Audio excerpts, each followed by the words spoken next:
folks. Of course, one game to rule them all. Of course, one game to drag you to Wembley. Who's it going to be out of the four clubs? We've got a hint. We've got a bit of a small clue on one of them. But of course, it's not over till it's over. We're going to take a little look next.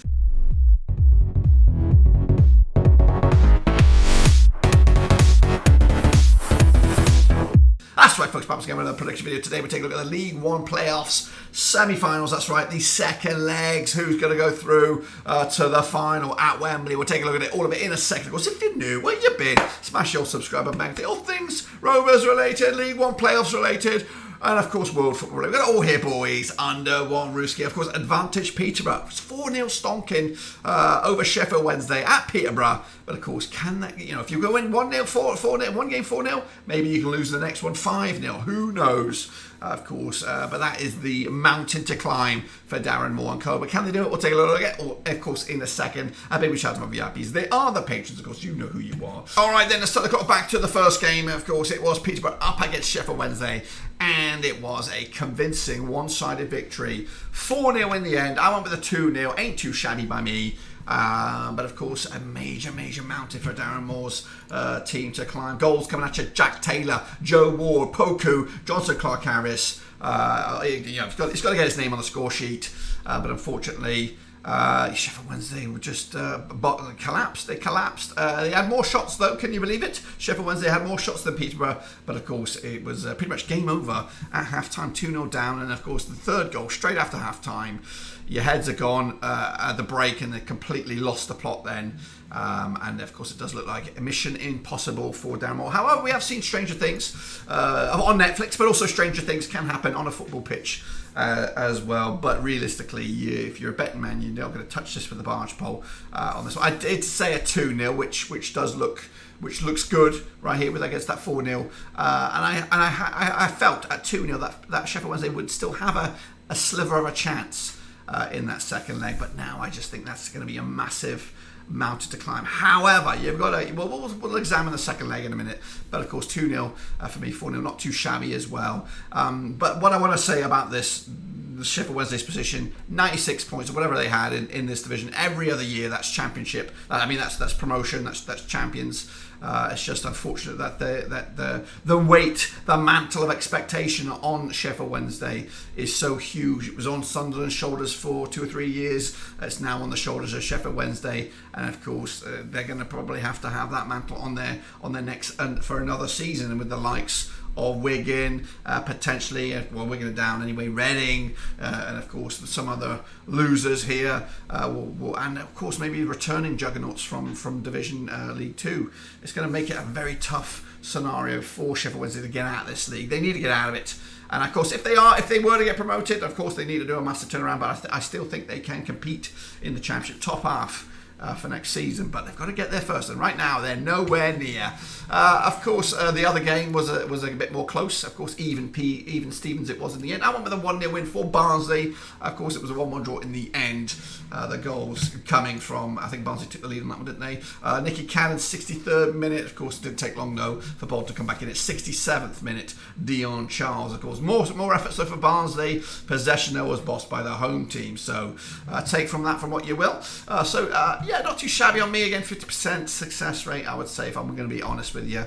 But of course, let's take a little look at your guys' pick. We got Flat Stanley. He went with a home win for Peterborough. He went with a home win for Bolton as well. And he also thinks Bolton will get promoted out of all of them. Richard Grover said 2-1 win for Wednesday. He also reckons a 2-0 loss from Wednesday to Bolton. Why didn't he predict the other one? Very cool Jeep 6-1 win for Bolton. Unfortunately, he was not right. Manish went with a 2-0 win for Posh, 2-0 win for Bolton. Russell Frost, 3-2 win for Peterborough, 2-1 win for Bolton. Again, no one's got it spot on yet. Nat with a 1-1 draw, edited though, 2-1 win for Bolton. He's also, the next one's got Chef Cleffer, 5-1 win for Wednesday.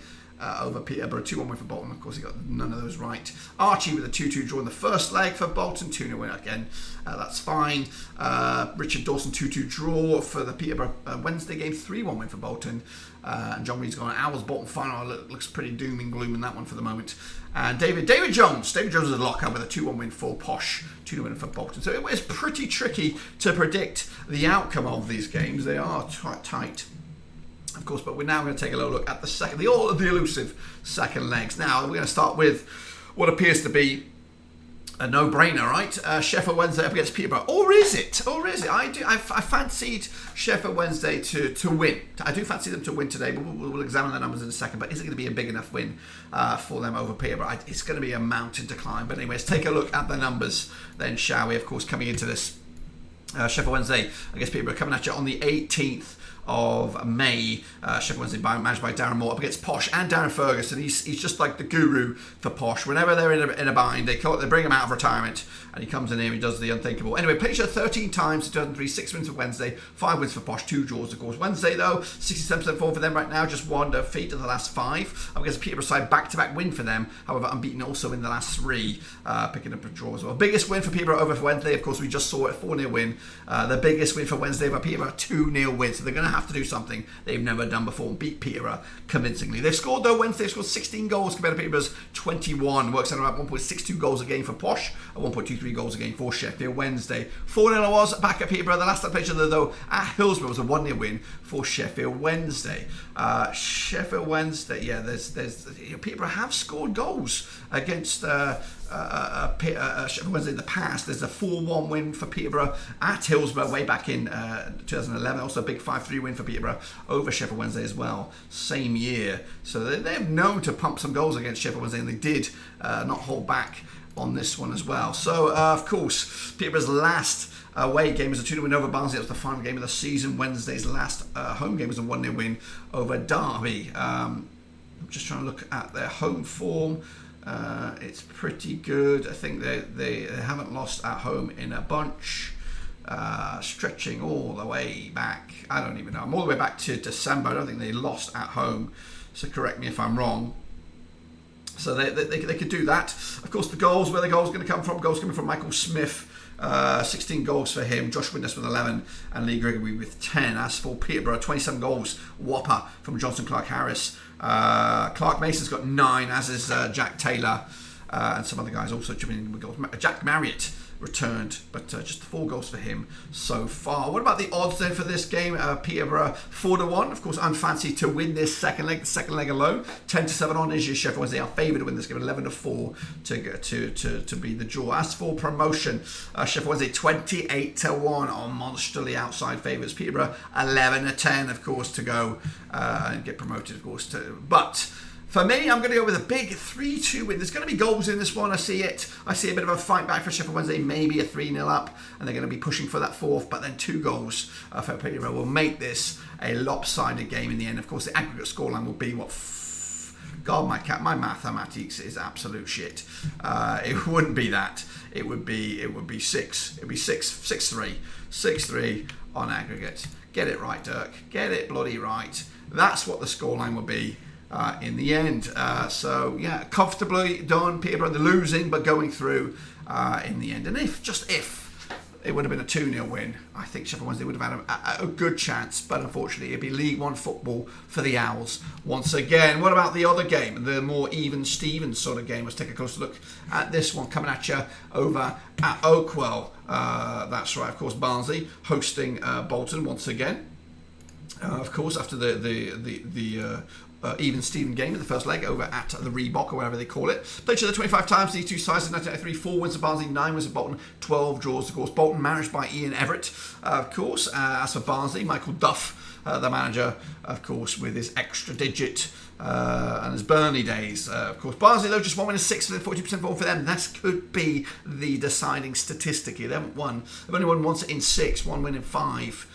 As for Bolton, though, just 1 defeat in 67% form for them, of course. Biggest win for Bolton over Barnsley, 3-0 win. The biggest win the other way, a 3-0 win. Barnsley have scored just 36 goals compared to Bolton's 43 over the course of those 25 games. Works out about 1.72 goals a game for Bolton and 1.44 goals a game for Barnsley. Bolton, though, picked up the draw last time around. Last time they played each other, though, at Barnsley. Get this, a 3-0 win it was for Bolton way back in January this season. Of course, Barnsley's last home win as well was actually last home match was a 2-0 loss to Peterborough. Prior to that, a 3-0 loss to Ipswich. They have gone back-to-back home games without scoring a goal. Maybe the pressure of the promotion or the playoffs has been riding up them a little bit.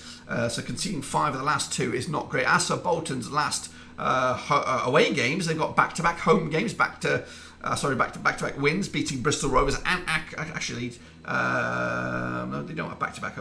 They beat Bristol Rovers. Goal fest 3-2 it was in the end. That's pretty much all I can say about that. Dion Charles though is the leading scorer for Bolton. 17 goals for him this season. Devante Cole get himself 15 goals for Barnsley. James Nord with 11 as well. So goals are in abundance. You see also in midfield. Adam Phillips chipping in with 9 this season for Barnsley. But what about the odds? The odds here: even Stevens is your Barnsley for the victory. 40-5 is your Bolton. They are the underdogs. 5-2 is the away win on this one. Of course, the promotion odds for Bolton are 7-2. Barnsley are 15-8. It is very, very tight between these two sides. But what about me? My gut says this. I'm going to go with a cheeky 2-1 win for Barnsley. It is very, very tight between these two sides, and it could go either way. Again, taking place this coming Friday. I'll keep an eye on it as well. 3-2 in the end. Again, if that's right, hopefully that's right, which will set up a Barnsley Peterborough final for a spot in the Championship next season. Of course, let me know your thoughts and opinions down below. Do you think I'm right? Do